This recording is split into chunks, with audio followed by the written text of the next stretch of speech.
Wall street के भड़कीले प्रचार के कारण खरीदते और बेचते रहते हैं। वो लोग अपने दलालों के लिए पैसे बनाते हैं। High speed. ग्राहम चेताते हैं कि भ्रामक अटकलों की वजह से निवेश हमेशा एक गलती होती है। 1990 के दशक में भ्रम ने सामूहिक विनाश का नेतृत्व किया था। ऐसा लगता था जैसे हर किसी का धैर्य खत्म हो गया और अमेरिका अटकलों का राष्ट्र बन गया। ट्रेडर्स एक शेयर से दूसरे शेयर की खरीद फरोख्त इस तरह से कर रहे थे जैसे अगस्त के महीने में घास के मैदान के चारों ओर टिड्डी दल मंडरा रहा हो। लोगों ने यह विश्वास करना शुरू कर दिया कि यह एक निवेश तकनीक का परीक्षण था कि यह काम कर रहा है। अगर उन्होंने किसी भी अवधि के दौरान बाजार से लाभ उठाया था, चाहे उनकी रणनीति कितनी ही खतरनाक हो, लोगों ने दावा किया कि वे सही थे। लेकिन बुद्धिमान निवेशक की अस्थायी रूप से सही होने में कोई दिलचस्पी नहीं है। अपने दीर्घकालीन वित्तीय लक्ष्यों तक पहुंचने के लिए आपकी तकनीक को स्थायी और भरोसेमंद होना ही चाहिए। 1990 के दशक के कारोबार की तकनीकें, जो डे ट्रेडिंग, डाइवर्सिफिकेशन को अनदेखा करना, हॉट म्यूचुअल फंडों में जाना, स्टॉक पिकिंग सिस्टम के बाद काम करती है, लेकिन उन्हें लंबे समय तक प्रचलित होने का मौका नहीं मिला क्योंकि वे ग्राहम के निवेश के सभी 3 मानदंडों को पूरा करने में नाकाम रहे। यह देखने के लिए कि क्यों अस्थायी रूप से प्राप्त उच्च रिटर्न कुछ साबित नहीं करते हैं, कल्पना करें कि 2 स्थान आपस में एक दूसरे से 130 मील की दूरी पर हैं।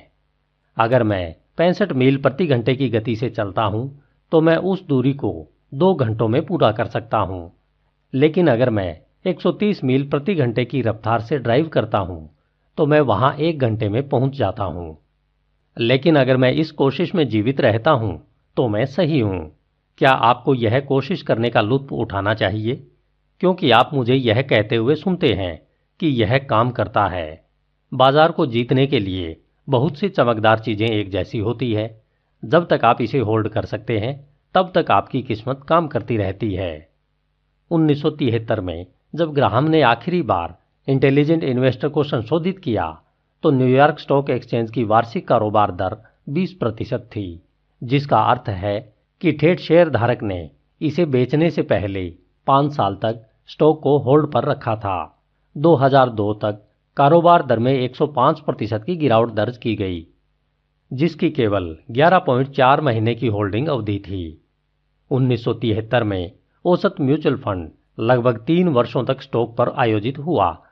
2002 तक शेयर स्वामित्व की अवधि केवल 10.9 महीने तक घट गई थी।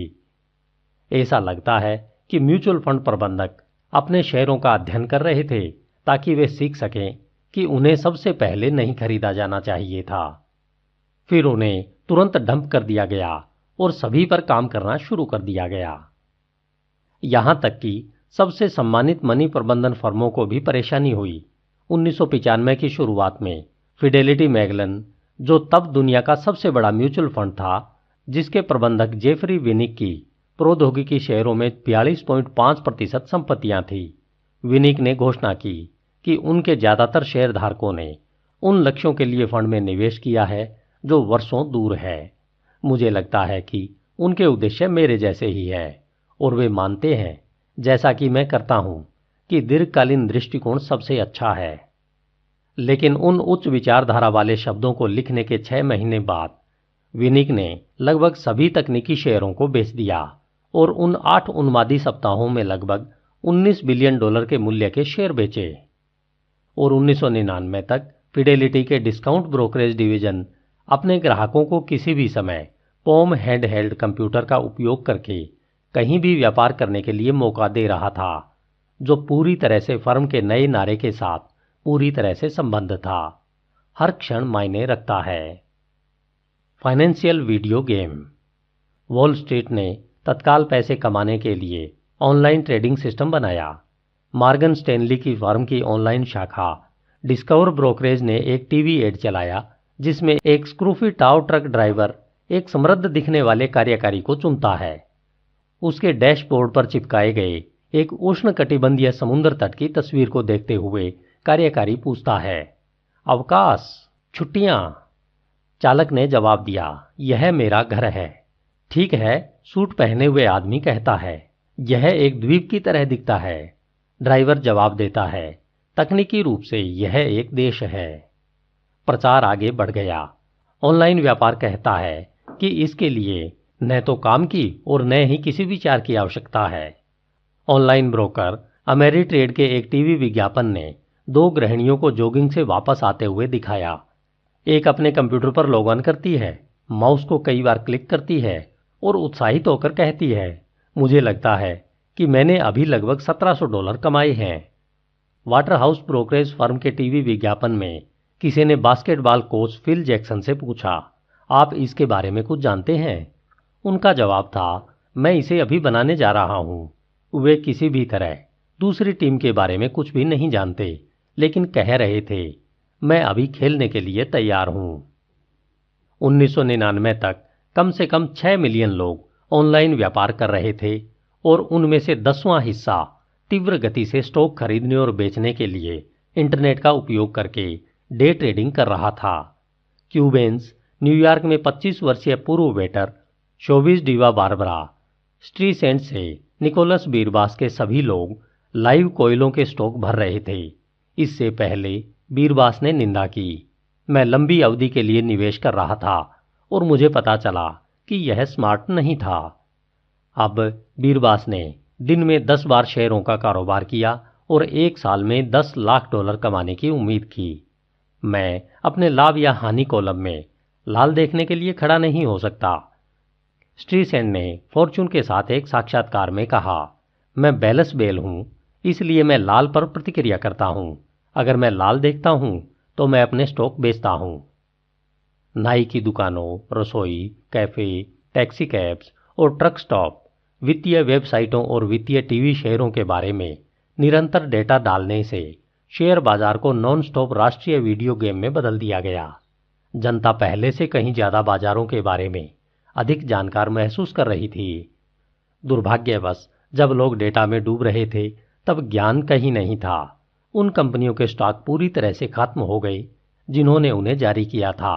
शुद्ध अबास्ट्रशन बस एक टीवी या कंप्यूटर स्क्रीन पर चलने वाले ब्लिप मात्र रह गए थे। 20 दिसंबर 1999 को जूनो ऑनलाइन सर्विस ने एक ट्रेल ब्लेजिंग बिजनेस प्लान का शुभारंभ किया, जिससे उन्हें संभवतः कुछ नुकसान होना निश्चित था। जूनो ने घोषणा की कि अब से यह अपनी सभी खुदरा सेवाओं को ईमेल के द्वारा निःशुल्क प्रदान करेगा। वह इंटरनेट एक्सेस के लिए कोई शुल्क नहीं लेगा। विज्ञापन पर और अगले वर्ष विज्ञापन पर लाखों डॉलर खर्च करेगा। कॉरपोरेट हरकिकी की इस घोषणा पर जूनो का शेयर 2 दिन में $16.375 से बढ़कर $66.75 हो गया। व्यवसाय को सीखना क्यों फायदेमंद था, या यह क्यों आवश्यक था कि कंपनी द्वारा उत्पादित सामान या सेवाएं कैसी थी, या उसका प्रबंधन कैसा था, या कंपनी का नाम क्या था। आपको स्टॉक के बारे में जानने की जरूरत थी। उनके प्रतीकों का आकर्षक कोड था CBLT, INKT, PCLN, TGLO, VRSN, WBVN। इस तरह आप उन्हें तेजी से खरीद सकते हैं बिना 2 सेकंड की देरी किए। 1998 के उत्तरार्ध में एक छोटी दुर्लभ व्यापार रखरखाव वाली कंपनी टेम्को सर्विसेज का स्टॉक रिकॉर्ड हाई वॉल्यूम पर कुछ मिनटों में लगभग 3 गुना हो गया, क्योंकि वित्तीय डिस्प्लेसिया के एक विचित्र रूप में हजारों व्यापारियों ने टिकर मास्टर के लिए अपने टिकर प्रतीक TMCO को भूलने के बाद टेम्को खरीदा। इस इंटरनेट स्टॉक ने पहली बार सार्वजनिक रूप से व्यापार शुरू किया। ऑस्कर वाइल्ड ने मजाक किया कि एक सन की सब कीमत जानता है और कुछ भी नहीं। इस परिभाषा के तहत शेयर बाजार हमेशा क्रोधित होता है, क्योंकि 1990 के उत्तरार्ध में इसने ऑस्कर को चौंका दिया। एक शेयर की कीमत पर ब्लेड ड्राई कंपनी शेयर को दोगुना कर सकती है, भले ही इसका मूल्य पूरी तरह से अप्रत्याशित हो गया हो। 1998 के अंत में CIBC ओपनहाइमर के एक विश्लेषक हेनरी ब्लोटेड ने चेतावनी दी कि सभी इंटरनेट शेयरों के साथ एक मूल्यांकन की तुलना में स्पष्ट रूप से विज्ञान से अधिक कला है।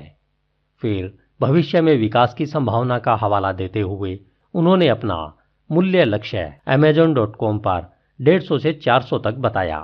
उस दिन अमेजन ने 19% की बढ़ोतरी की और ब्लैकजेट के विरोध के बावजूद उनका मूल्य लगभग 1 साल का पूर्वानुमान था, जो सिर्फ 3 हफ्तों में 400 से आगे बढ़ गया था।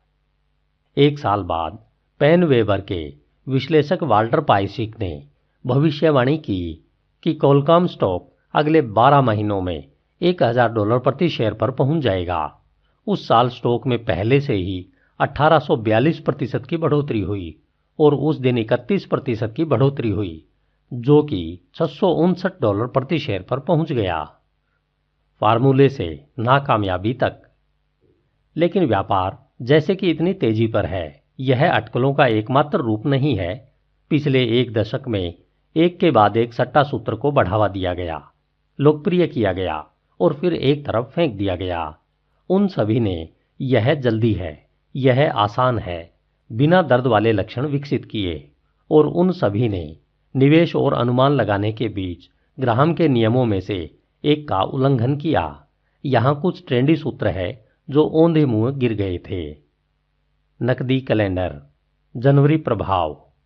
साल के अंत में बड़े लाभ पैदा करने के लिए छोटे शेयरों की प्रवृत्ति 1980 के दशक में प्रकाशित विद्वानों के लेखों और लोकप्रिय पुस्तकों में व्यापक रूप से प्रचलित थी।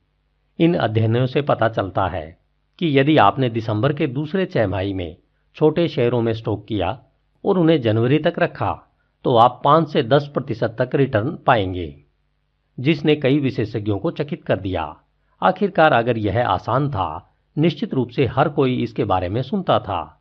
बहुत से लोग ऐसा करेंगे और उनके अवसर दूर हो जाएंगे। जनवरी झटके का क्या हुआ? सबसे पहले कई निवेशक अपने कर बिलों को कम कर सकते हैं, जो नुकसान में लोग के लिए साल के अंत में अपने क्रमिष्ठ शेयर बेचते हैं। दूसरा, पेशेवर मनी मैनेजर अधिक सतर्क हो जाते हैं क्योंकि वर्ष नजदीक आ जाता है, जो उनके प्रदर्शन को सुरक्षित रखने की मांग करता है। इससे उन्हें गिरने वाले स्टॉक खरीदने के लिए अनिच्छुक बनाता है, और यदि एक अंडरफॉर्मिंग स्टॉक भी छोटा और अस्पष्ट है, तो एक मनी मैनेजर होल्डिंग की सालाना सूची में इसे दिखाने के लिए भी उत्सुक होगा। ये सभी कारक छोटे स्टॉक को क्षणिक सौदेबाजी में बदल देते हैं। जब कर संचालित बिक्री जनवरी में समाप्त हो जाती है, तो वे आमतौर पर मजबूत और तेजी से लाभ पैदा करते हुए वापस बेचते हैं। जनवरी का प्रभाव ज्यादा नहीं चला है और यह कमजोर हो गया है। रोचेस्टर विश्वविद्यालय के वित्त प्रोफेसर विलियम स्वाट के मुताबिक, यदि आपने दिसंबर के आखिर में छोटे शेयर खरीदे थे और उन्हें जनवरी के शुरू में बेच दिया था, तो 1980 से 1979 तक 4.4 अंक से 8.5% अंक तक आपने बाजार से लाभ लिया होगा, और 1990 से 2000 तक 5.8 अंक तक। जैसा कि जनवरी के प्रभाव के बारे में अधिक लोगों ने सीखा, ज़्यादा व्यापारियों ने दिसंबर में छोटे शेयर खरीदे, जिससे उन्होंने सौदा कम किया और इस प्रकार उनके रिटर्न कम हो गए। इसके अलावा जनवरी प्रभाव सबसे छोटे शेयरों में सबसे बड़ा है। लेकिन ब्रेलेक्सेस ग्रुप के अग्रणी प्राधिकरण प्लेक्सस ग्रुप के मुताबिक, ऐसे छोटे स्टॉक खरीदने और बेचने की कुल लागत आपके निवेश का 8% तक बढ़ा सकती है।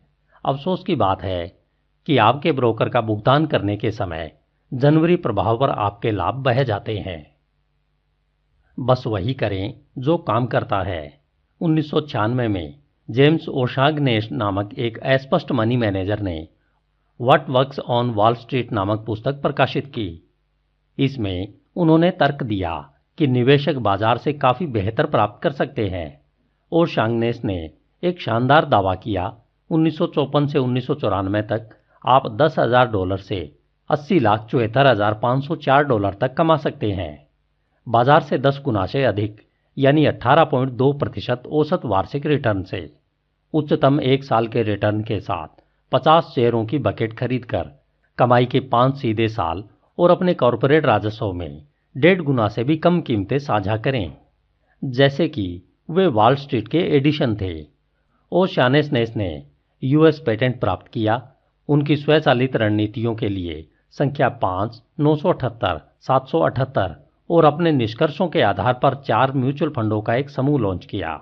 1990 के उत्तरार्ध तक उन फंडों ने जनता से $175 मिलियन से अधिक ले लिए थे, और शेयरधारकों को उनके वार्षिक पत्र में ओशाग्नेश ने कहा, हमेशा की तरह मुझे आशा है कि हम साथ मिलकर अपने दीर्घकालीन लक्ष्यों तक पहुंच सकते हैं। लेकिन वॉल स्ट्रीट पर क्या काम करता है? ओसेंसी ने इसे प्रचारित करने के ठीक बाद काम करना बंद कर दिया। उनके 2 फंड इतनी बुरी तरह से डूब गए कि वे 2000 के आरंभ में बंद हो गए। जून 2000 में वे अपने नए लंबे समय के लक्ष्यों के करीब चले गए और उस धन को नए प्रबंधकों के हाथों में अपने ग्राहकों को समय परीक्षण निवेश रणनीतियों के बाद खुद को बचाने के लिए छोड़ दिया। द शिशिर 4 का पालन करें। 1990 के दशक के मध्य में मोटली फूल वेबसाइट और कई किताबों ने द फुलिश 4 नामक तकनीक को डेलाइट्स और हाईलाइट किया।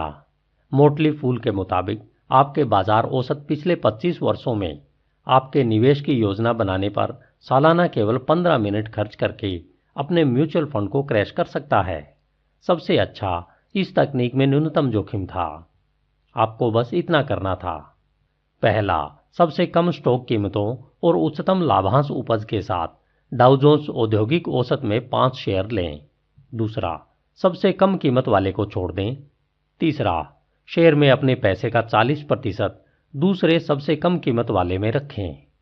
चौथा, शेष 3 शेयरों में से प्रत्येक में 20% रखो। पांचवा, 1 साल बाद डाउ जोन्स को वैसे ही शॉर्ट करें और चरण 1 से 4 के अनुसार पोर्टफोलियो को रीसेट करें। छठा, अमीर बनने तक इसे दोहराते रहें।